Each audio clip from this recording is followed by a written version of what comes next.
my friends. Okay, you got that. So I think so far, let's keep the fingers crossed. I can't cross my fingers anymore.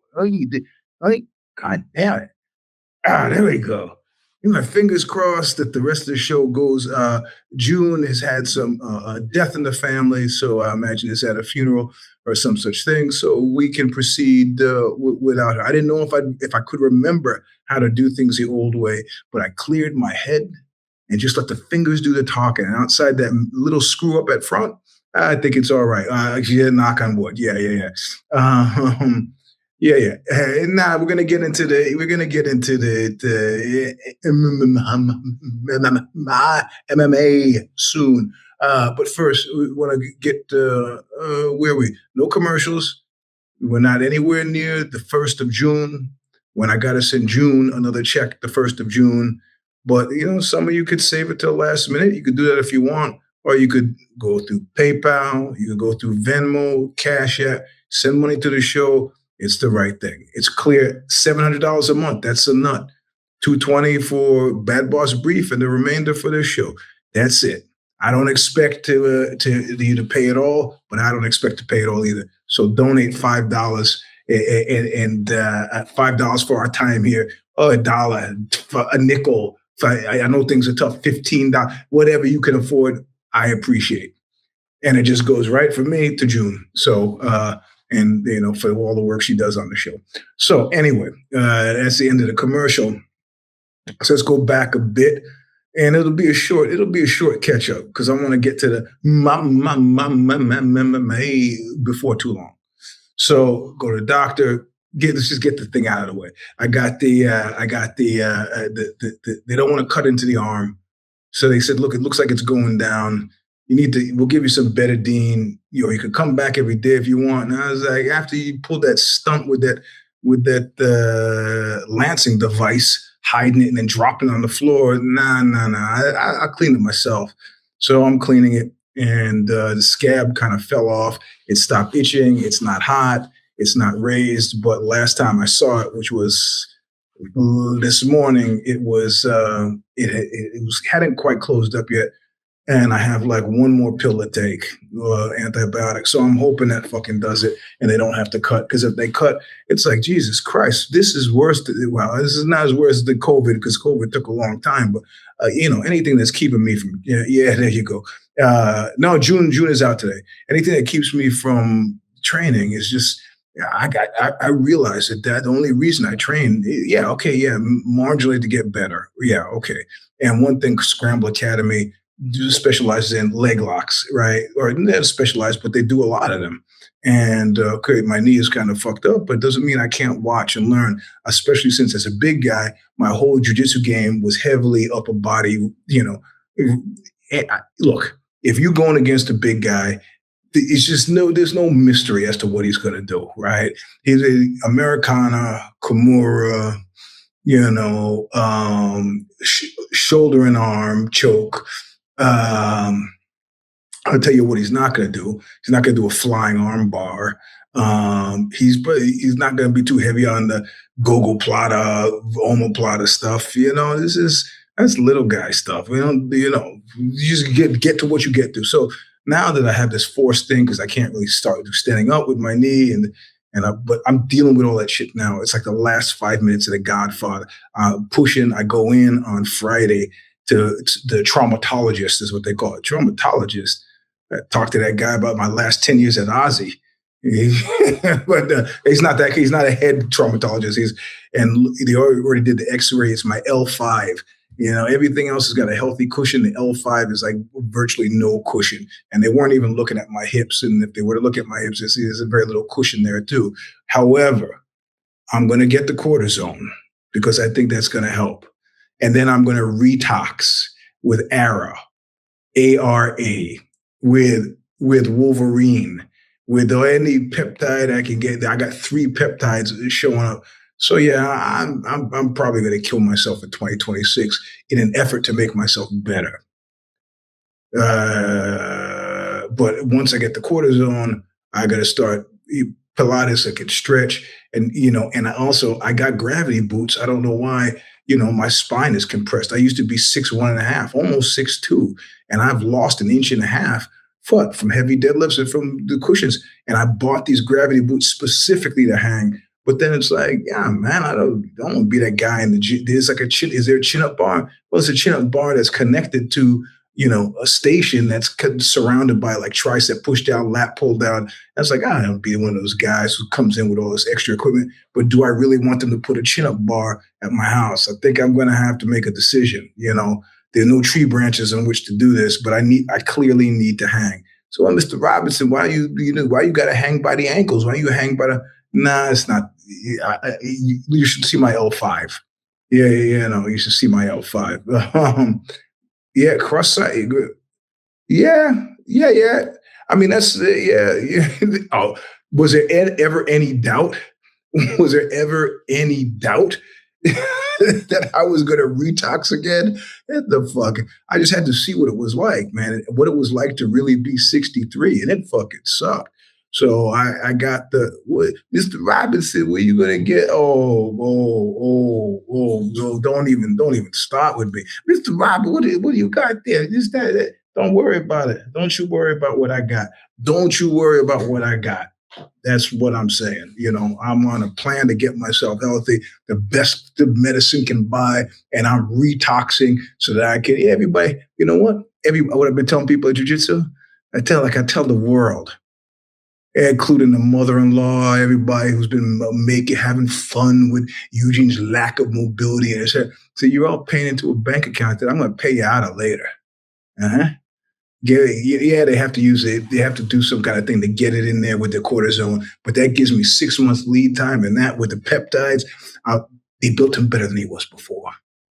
Better, stronger, faster.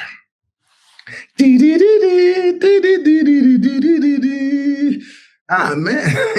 Hey, man, I was an inversion table, huh? A gravity table. Okay, all right. That's not a bad idea. I don't know how much they cost.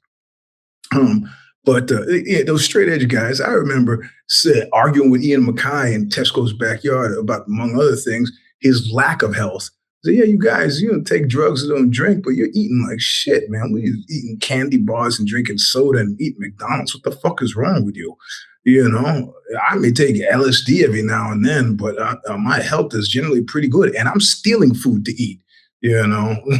Diabetes medication. Yeah, that's next. Anyway, so I bounced back and forth, and I realized something, that I've been to the doctor more times now that I'm in Spain than I have in the last 20 years in America. It's not like I'm abusing the system. The way I figure it works is every time I show my face there, somebody pays them, not me, somebody pays them. So they don't give a shit. They're happy to see me as often as I want to go. So I go in to the doctor. She looks at it. So you wanted me to clean it? I go, hey, you can clean it. Now the insurance is in place because, I got the extra insurance because I don't want to just be, it's free, but I'm in America. I don't trust free. I want to be able to complain to somebody. So I got the $200 a month one. So, from an American perspective, by God, are you kidding? It's like Oprah. I could buy health insurance for everybody.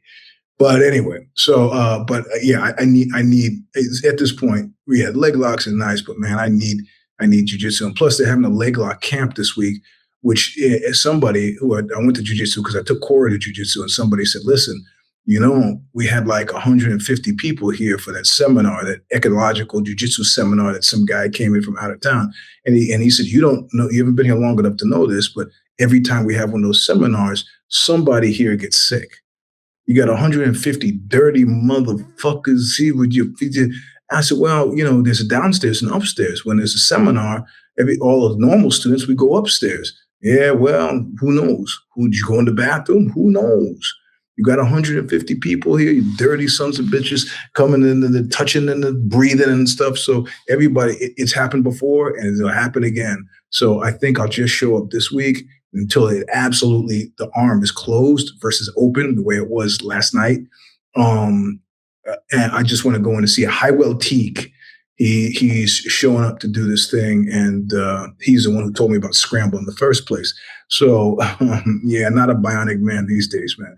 So I'm going to go on one day this week, but this is probably the last week that I can absolutely stomach not training. So what I'm hoping is on Friday when I go to see the traumatologist, they hit me right there with the cortisone so that Monday of next week, not tomorrow, but Monday of next week, I can, whoa, you don't even fucking know. You don't even know what's going to happen. You don't even know what's going to happen. I've been the living picture of Dorian Gray for the last 20 years. People are like, how does Eugene do it? Yeah, well, however he does it, he's about to do it again. But I don't want to do it. I just need to get back in the rhythm of training. That's the very least because yeah, I'm unpleasantly dangerous without it. Who knows what I'll do? Not even me. So that's catch me. And okay, this week has been the constant drumbeat on Clay. Yeah, okay, yeah, of this weekend. Now there were two fights, right? There were two fights, and now you have to know that with me, it's habituation. Like I felt like how I used to be with the Little Debbie's pecan spin wheels, which incidentally are fucking illegal here. They're illegal here because they found out that they cause cancer. Not possibly, definitely cause cancer. I remember that time I ate 59 of them in 2 days. So, oh, really? Well, I don't know. Surgery makes me nervous. But okay, inversion. I'll try the inversion table first. Anyway, so the fights. So it's like, okay, when Little Debbie spin wheel, which is illegal here, Pop Tarts also illegal here. Pop Tarts have been pegged as changing your genetic structure. Your genetic structure illegal here. So people complain about the nanny state, but if you get blood workup done after you've been 6 months in Spain, your numbers are going to be great. It's nice to have the government looking out for you a little bit. And then I find out, what do I find? Oh, the Spanish, they're kind of weak on pastries. Oh, I spoke too soon. I found this manzana bizcocho, this apple cake. Oh, you fuck. I like, at first I'd be like lying. I'd go and buy one. And then I was like, then Cora started eating them. And I was like, oh no, we could keep. And the last time I like snuck in like a thief, acting like I wanted to buy something else. And of course, then I get it. And there's like some ladies like kind of bumping around there. I was like, fuck this, got it.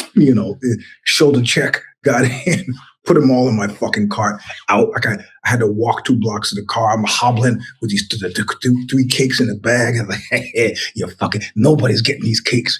I get them home and then I finish one. And don't worry about whether it was by myself or not. Don't worry about it. Finish one. Yeah, the colonoscopy. I got the colon. I'm fine. I'm fine there. Last one I got was right before I left America. And then I start eating the second one. And halfway through the second one, I'm filled with these inexplicable feelings of revulsion, which used to happen to me with everything I liked, like with chicken, with Fig Newtons. I would go on these tuna fish sandwiches. I'd go on these jags where I would eat nothing else for 3 months. And then one day, the idea of it nauseated me. Now, I know some guys that happens too with fucking. This never happened to me where they woke up and they hate themselves and they hate the person they had sex with. That's never happened to me with fucking. However, the food thing, it happens. So now I got a cake sitting up there and I refuse to touch it. I refuse to touch it. Because why? Because I'm anticipating getting this cortisone shot and being on fire again. Oh, I used to complain about walking or that apple cake. It's so good. But now I'm kind of off of it, right? It's something about scarcity and being able to, it's like the elephants in the Oakland Zoo. They figured out the elephants were depressed. And so they start hiding the pumpkins. And because they're foragers, so I'm like a forager, man. When I couldn't find it in any store and I had to go to Mercadona to find it. Now suddenly Mercadonas are everywhere. I drive by 1 or 2 twice a day. And it's like, fuck this shit. Why bother? What am I doing? Come on, cut it out. So I've relaxed. My point is that living life like a real 63-year-old. I used to complain about walking. Yeah, get a little closer, get a parking spot closer. And now that I can't walk, this is God's way of telling me, fuck you. You don't like walking? Stuck that guy in the wheelchair. Oh, your knee hurts you a little bit. Yeah, well, you know what? And as soon as I can walk again, I'm running up the hill. Please, please. So, but we'll see. The traumatologist, I know they need special machinery to give this injection. But I'm hoping it's machinery they have in house. Otherwise, the guy looks at me and goes, "Yeah, you need a shot. Come back tomorrow." Fuck that. Friday is Friday. So that's what's happening on Friday. But I am going to stop in. I think the kids' class is canceled next week, but I will stop in someday to see Highwell Teague, who runs Flow Grappling, Flow Wrestling, and is the one who I've interviewed before. We've chatted back and forth online. He's another black belt. He is the one who told me about Scramble. So it'd be good to meet him up close and personal and talk to him about Segway, the fights. Now, the UFC that I didn't watch, not only did I not watch it, I didn't even read the news about it today. It comes in through MMA Draw. Zane, Zane is the one. I read his report, and Arnold Allen's, and then a bunch of people whose names I don't know. But that wasn't the issue. The issue was MVP. MVP. Now, if you double dipped and you watched If the Shoes Fit yesterday, you heard me say that MVP. It was not going to be yoga. Yeah, yoga is good, but I don't. How many hours in a day? I'm lifting weights. I'm doing jujitsu. I'm going to do Pilates reformer. I don't have much time for much else. I'm sure if I went to, yoga, I could. But yeah, it's either got to be Pilates reformer or yoga, something that forces stretching. Hojogan. I did find some old photographs of me and Hojogan, which were very funny because he had hair and I didn't have a mustache.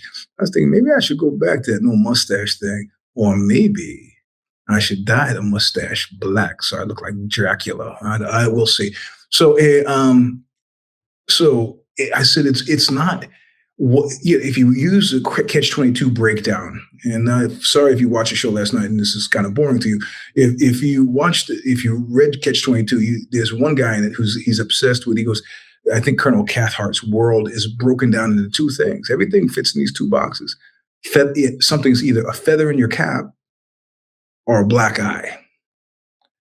So, in determining winners and losers, and whether the enemy of my enemy is my friend, that kind of stuff, I started to think, well, if MVP does really great, if it does MVP really great, it seems like it would be a black eye for the UFC.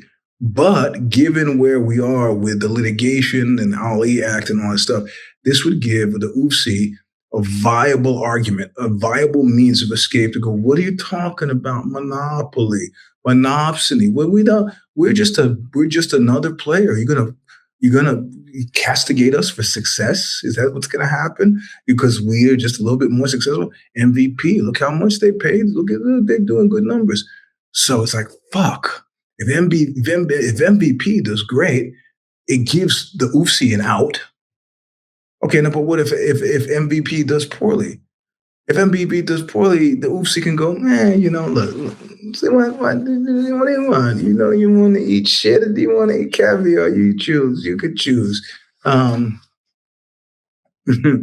Yeah, that's the thing that Johnny Boney Joni asking out of his contract with UFC. That John mentioned last night on the If the Shoes Fit. He signed.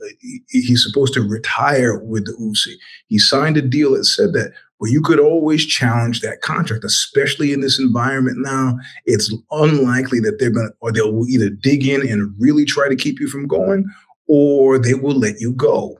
Contract and no contract, so you can go over to MVP and fight Ngannou, which everybody wants. Yeah, it's hard to keep, especially if you don't give a shit. And the thing is that you can't let this sport killing bald headed fuck. I was thinking as I was drifting off to sleep last night, how could Fedor and Randy Couture? I still want to see that fight.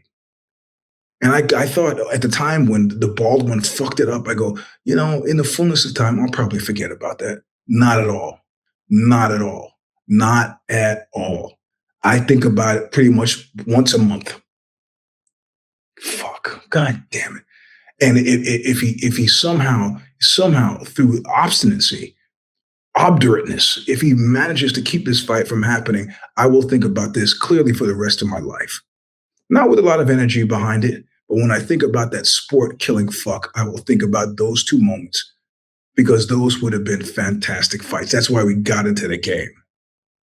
Oh.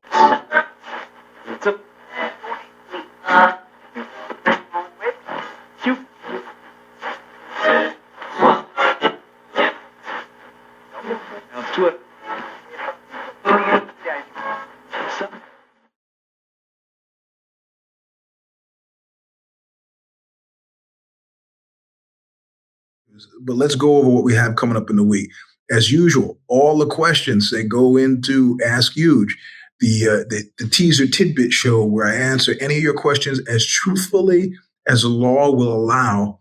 Those questions have to come in like by Tuesday night. And then I typically do it Wednesday after jiu-jitsu. But since I won't be at jiu-jitsu this week, or maybe I will, because to say hi, it'd be nice to have them by Tuesday night or Wednesday morning, given the time difference. Anything. I don't even remember what I like. Oh, have I ever been dumped for not being romantic enough? I got that question. I got that question last week, but I wanted to. Where I had something, I'm cleaning out the garage again. I have 4 boxes left. So, and I had something here. What was it? It was like it's not romantic enough. I said, well, I know what it was. I was talking to an ex, and I said on the Ask Huge thing, I said, well, when I thought about it, the times I was dumped for socioeconomic reasons. All right, socioeconomic reasons. Yeah, don't be a stooge. Ask Huge. And I thought, that's a trick. And then I remembered, no. And so I brought it up to this ex, and I thought that she had dumped me because her priest told her to dump me. Right?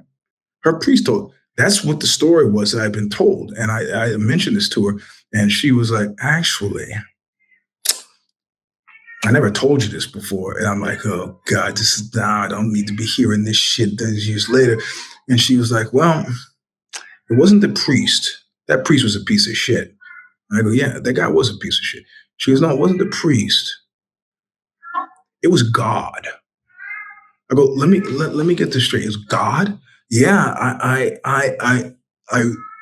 we got into an argument, and as you left, I threw a glass at the door. And as I'm cleaning up the glass, I said, God, I need a sign. I need a sign about whether or not to. And she cut her hands on the glass, clean up the glass. And that was a sign from God. She said, God told her to break up with me.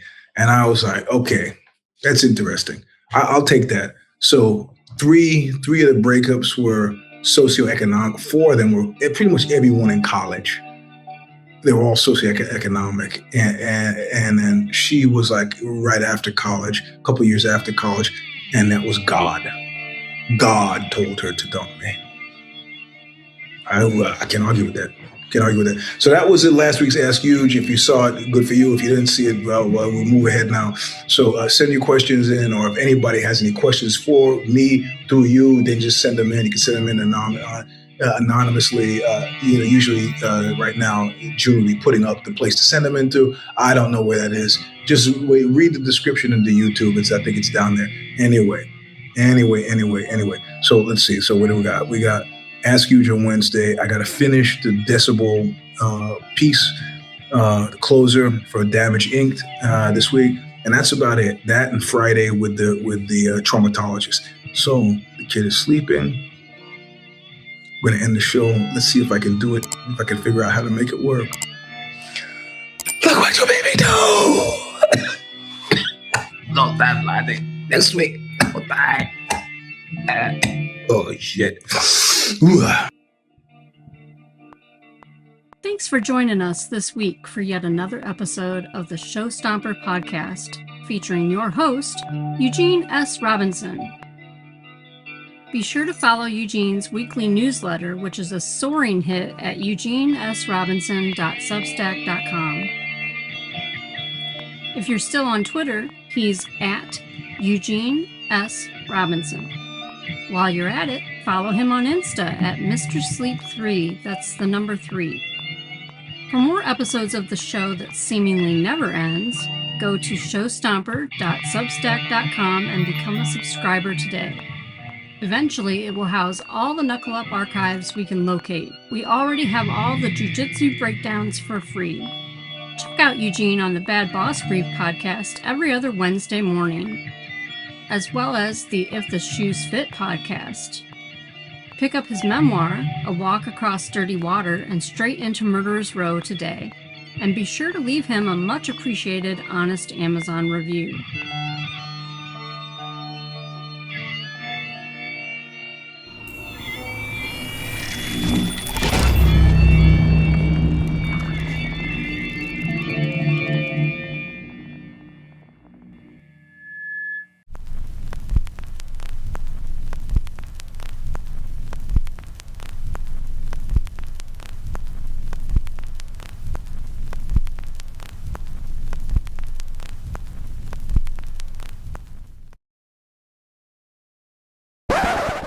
Hey, are you still there? I'm here too. This is me, June M. Williams, Eugene's producer. The Show Stomper has been produced by Original Designs, owned and operated by me, June M. Williams. I provide Eugene with videography, original show graphics, motion graphics, show logos, podcast syndication, social media, and more.